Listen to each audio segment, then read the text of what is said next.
Hi, Ivana Graham here. I'm talking about Dyslexia Tool Kit. And today we're talking about this chapter, Chapter 8, TSSO. That just stands for Track, Scan, Silent, Oral. That's where you put 4 of the tools together to make a super tool. And I have a nice little graph that's going to show you exactly how to do it and remind you. Now, it's not hard. You just help the student learn how to track, where they're looking at the words while you say them.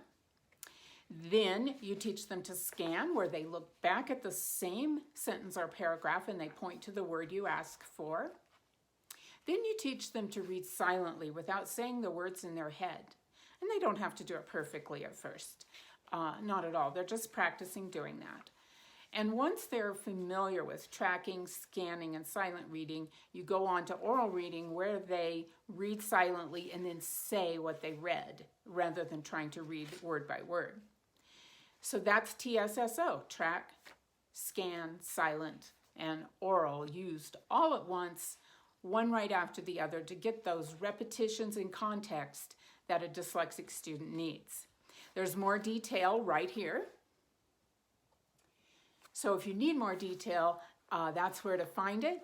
And we'll talk about another tool next time.